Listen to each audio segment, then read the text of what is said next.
Your room? Oh, this is perfect for you. A cramped storage room. Just what a poor person deserves. Sister-in-law and my husband laughed mockingly as they showed me the room. I was at a loss for words.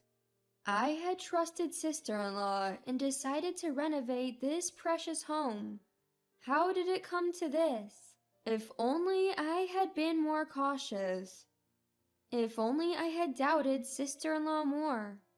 Regret was pointless. The damage was done. But this isn't my fault. It's all on sister-in-law who deceived me. I don't need to live with sister-in-law and my husband like this. I decided to take matters into my own hands. My name is Sissy, a housewife in my 40s. I live with my husband and sister-in-law. Originally, my husband and I lived with my in-laws. But a few years ago, sister-in-law who had divorced moved in, saying she was lonely living alone. Eventually, my parents-in-law's health deteriorated, and I couldn't manage their care alone. So we had to send my parents-in-law to a nursing home, leaving me, my husband, and my sister-in-law to live together. When my parents-in-law moved to the nursing home, I had a big fight with sister-in-law.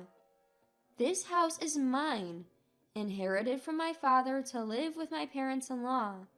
Now that my parents-in-law are gone, I wanted sister-in-law to leave. But my husband and sister-in-law strongly opposed. You can't kick her out now. We've lived together for so long. They argued and I couldn't refute them. So I had no choice but to continue living with sister-in-law. Why did I want to kick her out? Because she's been unemployed since her marriage. She doesn't even work part-time, just lives off money from my parents-in-law. I've never seen her contribute to household expenses. I can't keep supporting her. That's why I wanted her to leave and become independent. But my husband didn't take kindly to me wanting to kick out a sister.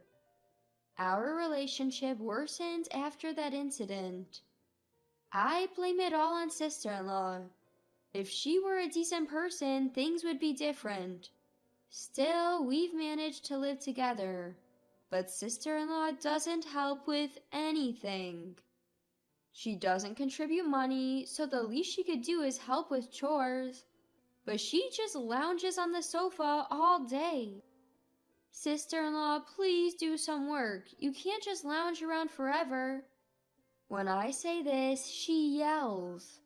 Don't criticize what I do. How dare you, being just a wife? She hates it when I oppose her, even though she does nothing all day. If you don't like it, why don't you leave? Why should I? You should leave. This is my house. I'm not going anywhere. If anyone should leave, it's you, sister-in-law. And so, our relationship worsens with each argument. My husband always sides with my sister-in-law. Whenever sister-in-law tattles on me, he says, What's your problem with my sister? Just because you own the house doesn't mean you can act all high and mighty. Living sandwiched between my sister-in-law and my husband is unbearable. I've been racking my brain to find a way to kick sister-in-law out, but I can't come up with a good plan. What if I grow old and still can't mend my relationship with sister-in-law? What if I have to keep putting up with her unemployment? The thought keeps me up at night. My husband sides with sister-in-law, so I have no one to confide in, and my mental health is deteriorating. I thought about consulting my parents-in-law, but ever since hearing they were enjoying their retirement, I hesitated to burden them with my problems. One evening at dinner, sister-in-law said, I have something to discuss. I braced myself for bad news, but sister-in-law suggested renovating the house. The house, inherited from my father, was showing its age and had some issues. I had been meaning to fix it but hadn't found the time. When I told sister-in-law, she said, "Leave it to me," and offered to find contractors. Sister-in-law had never shown initiative before, but knowing she was thinking about the house changed my perspective. Maybe this was an opportunity for her to reconsider her actions. So I entrusted the renovation to sister-in-law. At first, I kept an eye on her, but things started to look suspicious. She found contractors that were suspiciously cheap or known for shoddy work. When I questioned her commitment, she fake cried and complained to my husband. He misunderstood and scolded me, saying, "How could you treat my sister like that when she's trying to help?" From then on, anytime I confronted sister-in-law, she threatened to tell my husband. He started to view me negatively and would scold me without even listening. I thought about canceling the renovation, but was met with strong opposition from both sister-in-law and my husband. "Your precious home may be in serious trouble if things continue like this." I continued to work hard, even as new worries piled up. I was already stretched thin and started to feel the physical toll. I even used the time I didn't have to spare to look for a contractor. Eventually, I lost the energy to confront sister-in-law. When she suggested sketchy contractors, I'd say, "If you think it's fine, then it's fine." Sister-in-law seemed pleased and took over the entire renovation process. After spending a few days in a business hotel, I received a message from sister-in-law saying the renovation was complete. The house looked surprisingly good and fit well into the neighborhood. Maybe I had been worrying for nothing. Maybe I had misunderstood sister-in-law. Maybe I had misunderstood too much about sister-in-law. In reality, she's a nice person if you talk to her properly. So maybe we've just kept running into each other. I decided to mend our relationship. Let's try to make progress little by little. And walk down the new hallway. "Sister-in-law, where's my room?" I was tired from the hotel stay and wanted to rest. Sister-in-law stopped in front of a storage room. "Your room? Ah, this is perfect for you. A cramped storage room. Just what a poor person deserves." Saying that, sister-in-law opens the door. She opened the door to reveal a small, dim room. I saw my husband laughing out of the corner of my eye. He must have known this would happen. "You think I'd let a wife like you have a decent room? You're such an idiot." Sister-in-law laughed. My husband joined in. I was at a loss for words. Why did I ever agree to the renovation? If I had been more cautious, if I had doubted sister-in-law more, this wouldn't have happened. I regretted letting them have their way with the house my father gave me, and resentment towards sister-in-law and my husband surged within me. I felt foolish for thinking we could reconcile. Sister-in-law and my husband were hopeless. "Fine, I'll leave then," I said and turned around. My sister-in-law and her husband tried to stop me, looking panicked by my unexpected move. Hey, you're just gonna walk out on your home like that? This is your family home, isn't it?" "Yeah, if you leave, this house will be ours, fair and square." "What are you talking about? If I leave, I'm selling the house." Hearing this, both of them gasped in disbelief. Unbelievable. They didn't even understand something so basic. This house was bought by my father and passed down to me. I'm the legal owner. It's my call whether to sell the house or not. I have no reason to own a house I'm not living in, so selling it is the obvious choice. "You can't just do whatever you want. What about our lives?" My sister-in-law retorts, her face turning red. Neither she nor my husband have any say in my decision. I don't need your permission. it's late now, so I'll contact a real estate agent tomorrow. I head for the door again. They shout, "Wait!" but I ignore them. Later, I move to a weekly apartment and start planning my next steps. My phone keeps ringing from my sister-in-law and her husband, so I block their calls. Idiots who don't even understand their own situation. How did they think they could live in that house? Did they imagine my parents-in-law bought it for them? My parents-in-laws aren't wealthy. Even if they passed away, they leave only a small inheritance. Despite this, my foolish sister-in-law and husband seem to be under some delusion. This is a good opportunity to set them straight. I'll teach them who's making their lifestyle possible.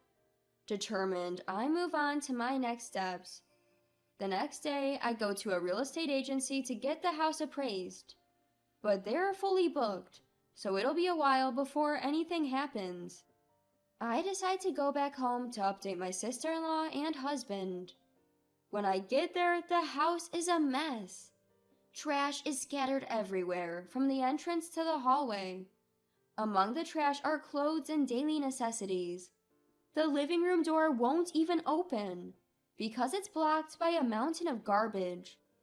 Just yesterday, the renovation was completed, and now it's a mess.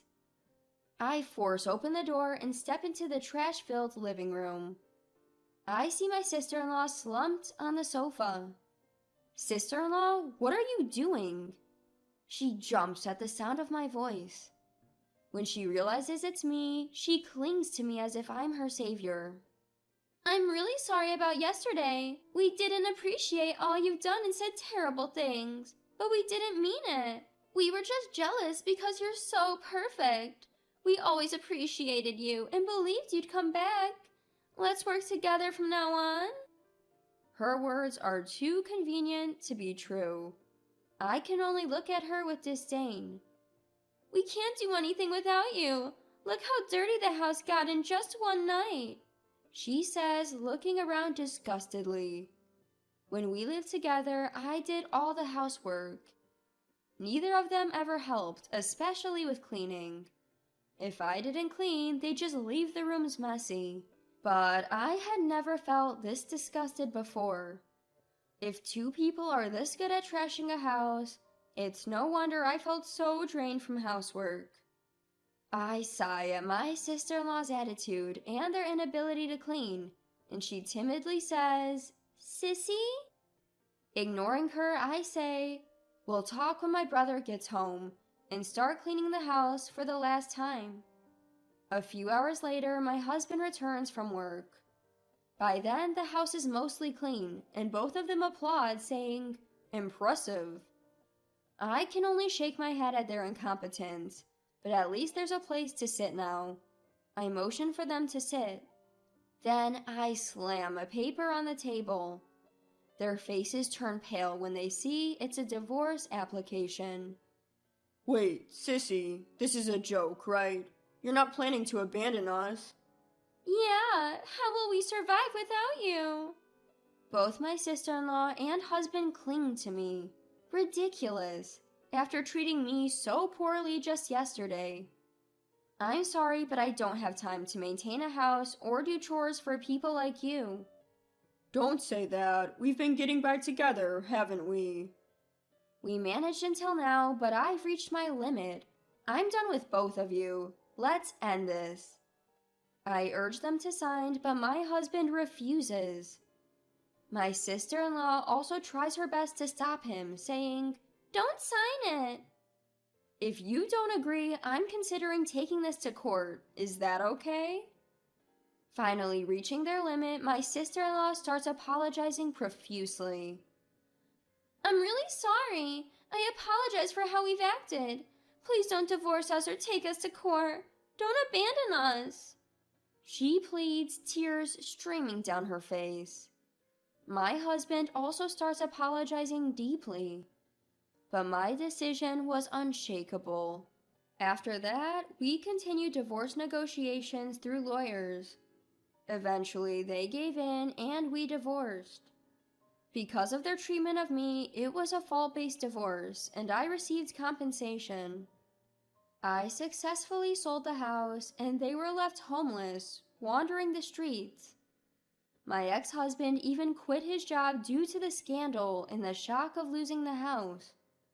Now, he and my former sister-in-law are scraping by, living in an old apartment and working part-time. My former parents-in-law finally learned about their actions and cut ties with them. They're struggling on their own now. As for me, I was able to sell the house for a higher price than expected and use the money to rent a decent apartment. Now I'm enjoying a comfortable life, working from home. Living alone after so many years was initially challenging, but it became incredibly comfortable to my own surprise. After spending so long serving others, I want to live kindly for myself from now on.